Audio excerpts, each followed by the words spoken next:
All right, so you've signed on. You're watching the first video. You have signed in, and let's start to plow ahead with this. So, this is a series. This mentoring course is specifically, again, for somebody who is older teenage boy, maybe in your early 20s, and you've just found that you just don't have your edge anymore. It's gotten harder to get yourself to get motivated about school, or you're just kind of struggling a little bit in some other areas of life.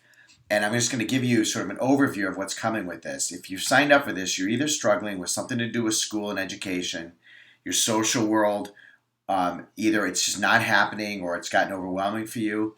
You're just feeling like you need life direction at this point, or perhaps you've gotten into that funk where you just really feel the need for hope, and just the news of the world has just gotten so dark that it's just what you need at this point. And so here is what I want you to get from this. I'm going to tell you right up front. At the end of this whole thing, the first thing I want you to get is that there's nothing wrong with you, but there's a lot wrong with the system.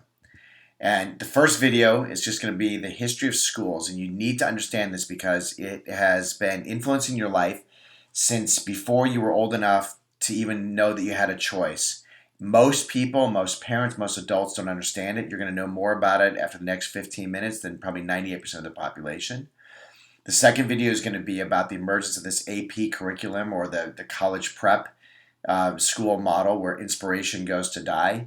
And the third video in this is going to be about the many paths that you could be choosing and different ways to be thinking about how to move your future forward. So that's the first part that's going to be about specifically about education. Okay, so let me start right here. Let me ask you this question. If you were to design a school curriculum to be relevant to people your age and to prepare you for the world you're stepping into, seriously, is this the one you would choose? This one that's filled with busy work, with lots and lots of high detailed learning in depth around subjects that are probably of no interest and you're not going to use again in your life. The model of having to sit still for hours at a time, loaded with extra homework and stress? Probably not. And I was going to give you one of my favorite quotes of all time, which is Mark Twain: "I never let school get in the way of my education." Unfortunately, for many people, school is what causes them to give up on education. And I don't want that to happen to you. So I want to give you a perspective on this, okay? Here's the way I see it. I think schools work well for about 1/3 of students. And they kind of sit in these three particular categories, okay? And I'll just sort of go through it. Now, it's not an exact science. I'm not going to say it's 1/3, 1/3, but there are three categories of this, okay? The first one are people who can do the academics just fine. They have the social life that they want. They're getting their social needs met. They have extracurriculars, whether through school or on their own, and they're pretty darn content. And for them, this model works just fine. The second group are people, and it's probably, by the way, people who are listening to this program probably fit more in this area, where maybe you excel at academics, or maybe you excel in the social world, or maybe you're doing just fine in the extracurriculars, but it's the other areas that are struggles for you, right? So maybe the social life is challenging, or the academics is just hard to focus, and you constantly sit in a room and just feel stressed or exhausted, or perhaps the extracurriculars are doing just fine for you. You're an athlete, you're a theater person or whatever, but you don't like the academics and you don't like the social. You only care for the people that you're around. Okay, so that's the middle group. Like, it's okay in some areas, but not in others. And then there's a third group which goes, it all just basically sucks. And probably the best line I heard was this kid, Michael, who's about 17 years old, who was this guy. And he says to me, "Jeff, basically for a guy like me, Jeff, school is hell." Most of the people I work with, actually, they'll fit into a different category, which is generally you're actually a pretty bright person. You're just bored. How did we get here? Well, let's look at this first overarching truth, which is that humans are the only species who institutionalize the raising of our youth. There is no other species on the planet that does it. No other species sends their offspring to schools. Could you imagine? The family of raccoons, the mother raccoon goes, "Okay, little baby raccoons, it's time for you to go off to school. You're 6 years old. Time to go to kinder school." But no, it's only humans that do it, and we've been doing this in our country since the late 1800s. So it's not always been compulsory education where people are required by law to be schooled. Okay, it started in the end of the Industrial Revolution, where we moved from a society where people were spending more and more time out in the fields and their days were much more dictated by the flow of agriculture and moved into factory production. And so what happened during that time was we needed to start raising kids who would grow up and work in factories. Well, you've been one, you are one, and you know what it's like when you're a child, when you're a teenager, when you're in your early 20s. The thing you probably want to be doing most is playing, being active, socially engaging, being creative, being spontaneous. And the last thing that you want to be doing is sitting in a nice, neat row, following proper rules and order, sitting in a dull room, learning material that's not interesting to you. So, what did they do to take people who were going, I don't want to work in a factory, I don't want to spend my days putting lids on jars? What did they do? Well, they built a model where they put you in buildings from a young age, and if you didn't do what you were told to do, you would get hit, literally, physically hit. And even to this day in the United States where I live, there are still states in the country that allow corporal punishment. Up until when I was in about sixth grade, I had a teacher named Mr. Norgard. He used to take the paddle out of the closet.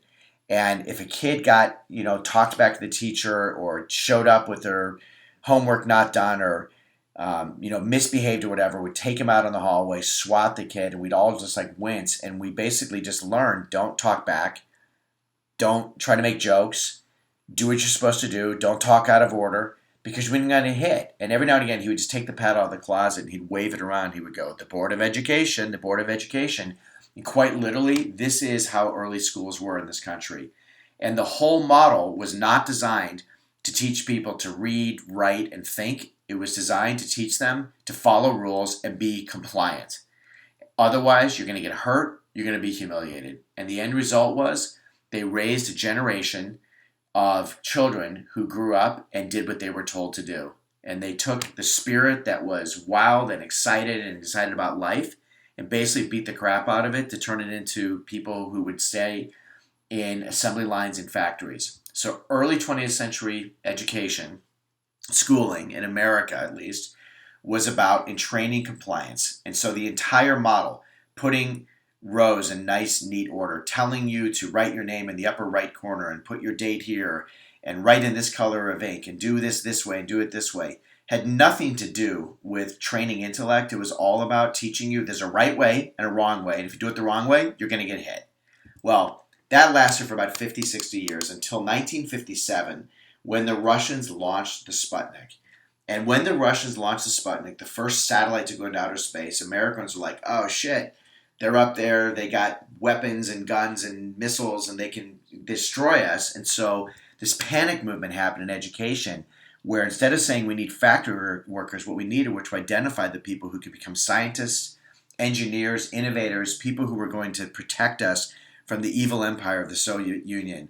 And from the mid 1950s until the late 1980s, we had this period of time called the Cold War, and schooling in America became about finding and identifying people who would either become the scientists who could invent the things that were going to be needed to help protect us from the threat of the evil empire, or even to find people who would go on and become soldiers instead of factory workers. So in that time, you started finding the emergence of things like the ROTC or the Army, Air Force, Navy, military recruiting stations were set up, sometimes even in schools, but certainly across the street. And wherever you live right now, you may find that they actually still exist there to this day because there was such a need for this that they began just offering kids, you can either do this or you can always go join the Army. So in the 1990s, there was the emergence of the technology boom. And the emergence of the technology boom, all of a sudden it became about how do we compete with China and India, who are so far ahead of us in terms of science and technology and engineering and math, because it was all about that. That was where the future was. That was where whoever could corner the market on technology, on biotechnology, on artificial intelligence, and all these kinds of things was going to control the world economy. And so the whole movement became about how do we get our students to start being much more like the Chinese students who have been trained to be compliant from an early age. They identify the ones who have the acuity for math and science and that stuff, where at that point we have American kids who are basically bored out of their minds, don't want to be doing this stuff anymore. And so the solution to it was, well, let's just invest a lot more money in what we call STEM education, science, technology, engineering, and math. And this has all been in the last 20 years. where billions of dollars has gone into building these programs in school. And if you happen to be somebody who loves these kind of subjects, you probably enjoy school a lot more than somebody who's much more into art or reading or thinking or creative things, because they stopped spending money on these things called the humanities, instead invest in these things which were ultimately all about this one thing, which is how to raise kids to grow up and become people who will keep the American economy at the center of the world, at the forefront of the world economy. So in the beginning, the schooling model was designed to turn children into compliant factory workers. In the middle, it was to identify the ones who were scientists and send them off to colleges and get the rest to either work in factories and just follow rules or become soldiers. And since the mid-1990s, it's been about how do we get as many children as possible to become people who will ensure that the United States economy stays at the center of the world. And the model was really simple. You either become a worker, you become a soldier, or you go on the college career track and you become a professional elite. And that's what the model was. That's the model that exists to this day. So think about this. If you were to design a school curriculum to be relevant to people your age and to prepare you for the world you're stepping into, is this the one that you would choose? And my guess is there's no way in hell that you would. In fact, one of my favorite things to do, and if at some point you'd like, we can get into talking about this, is dream about the way I would create a school if I could create a school. And I've actually been part of conversations around shaping some of this stuff at this point.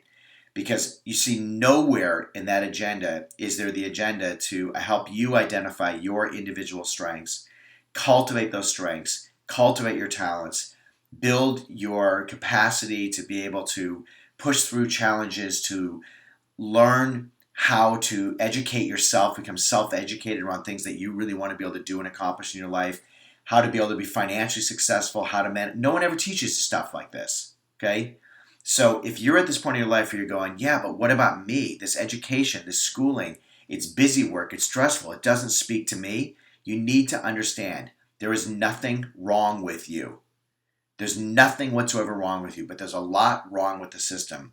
So, give you a quick preview. Am I saying, therefore, you should drop out of it? No, I'm not at all. What I'm saying to you in this very first video is don't give up. Don't ever give up.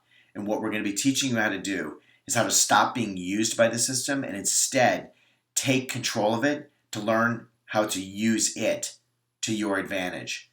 So, that's the first video, the history of schooling, how it was never designed to bring out the best in you, but how you're going to learn how to take initiative for your life to make sure that you're able to use it to your advantage. Okay?